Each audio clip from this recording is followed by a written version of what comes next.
À la page 43 du chapitre 8 de Minutes de cours, on va résoudre une question instantanée qui provient de la section 2.4 de Séguin, section qui s'intitule La réciprocité des forces, mais qui fait appel à la force gravitationnelle. Donc, c'est la question instantanée 1 que j'ai intitulée La chute d'une pomme et dont on peut lire le libellé à la page 221. Puis je vous invite aussi à lire le premier paragraphe, là, parce que c'est en lien. Bon, à la deuxième lecture, quand on lit le début de la question, quand on nous dit dans la situation représentée sur le schéma ci-compte et expliquée dans le paragraphe ci-compte également qu'on devrait dire, là, parce qu'on nous donne une première donnée qui est la masse de la pomme. Okay, on va avoir besoin de la masse de la pomme qui est 100,102 kg, qui est 102 grammes.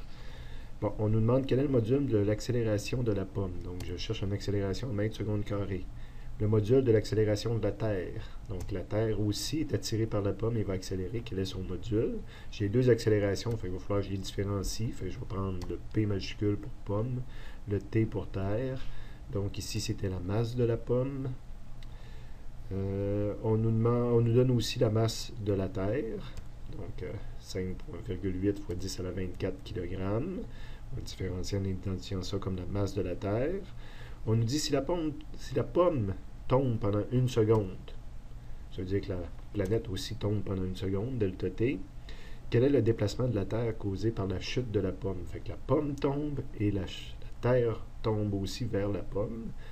Donc le déplacement, c'est une distance en mètres. Ça va être un delta Y, le delta Y de la Terre et non pas de la pomme, parce que la pomme, elle va faire quelques mètres. Mais la Terre, combien de mètres qu'elle va chuter vers la pomme, on va regarder ça.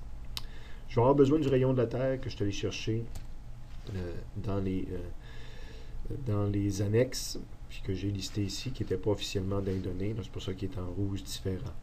Le dessin typique de ça, c'est une planète.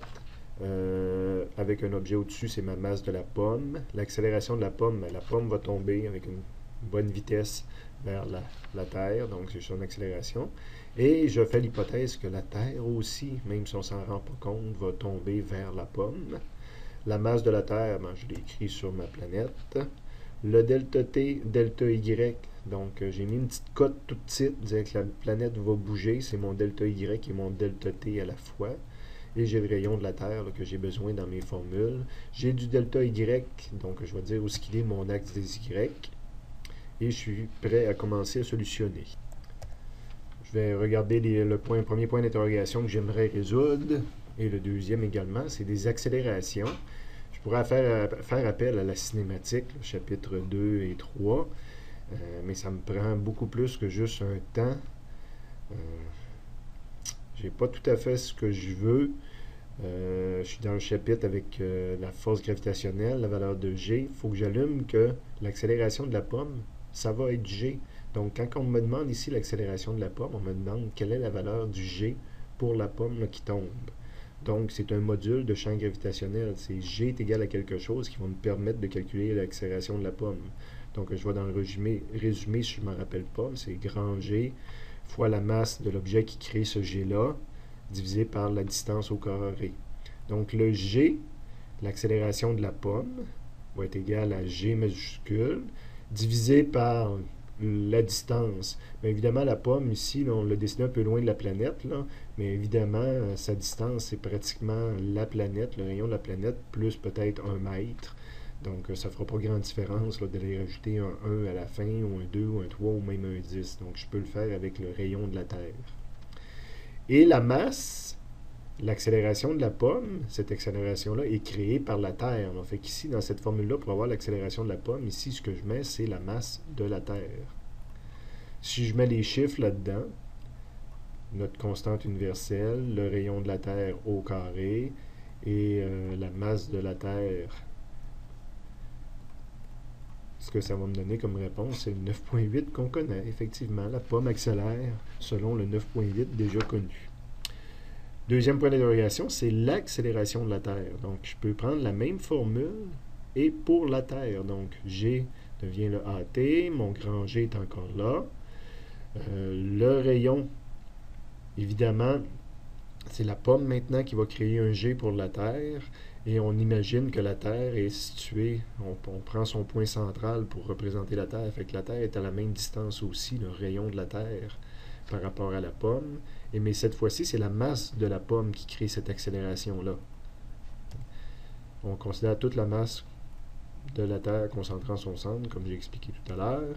Donc, si je mets des chiffres là-dedans, j'ai encore ma constante universelle, j'ai encore la distance, c'est encore le rayon de la Terre, mais la masse de la pomme est très petite et l'accélération, c'est fois 10 à la moins 25. Donc, oui, la Terre est à l'accélérer vers la pomme, là, mais avec une valeur infiniment petite. D'ailleurs, en troisième point d'interrogation, on me demandait le delta T, puis là, c'est vrai que je vais faire de la cinématique. Donc, je vais aller me chercher une formule qui me permet de calculer le delta Y. Je suis dans le chapitre 2 tout simplement.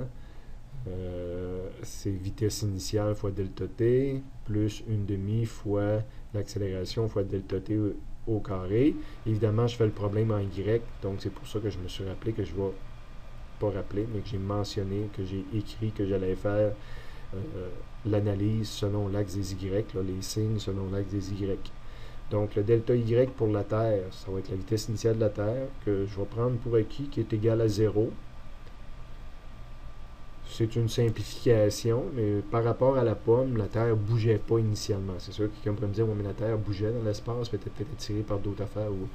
D'accord, mais on prend pour acquis que pour la pomme, présentement, la Terre était immobile. Plus 1/2, le AY, c'est l'accélération qui est ici. Hein, l'accélération de la Terre, puis il est dans le bon sens, donc je le considère comme un sens positif. Donc ça va être plus AT. Le delta T, bien, il est connu, ça va être mon 1 au carré. Donc en bout de ligne, le delta Y va être égal à 1/2 fois l'accélération de la Terre qu'on a calculé tout à l'heure, puis le 1 au carré, ça donne 1. Vous voyez, ça donne fois 10 à la moins 26 mètres. Fait qu'on ne peut pas s'en rendre compte. Puis en plus, la Terre, de toute façon, va être attirée par un paquet d'autres affaires.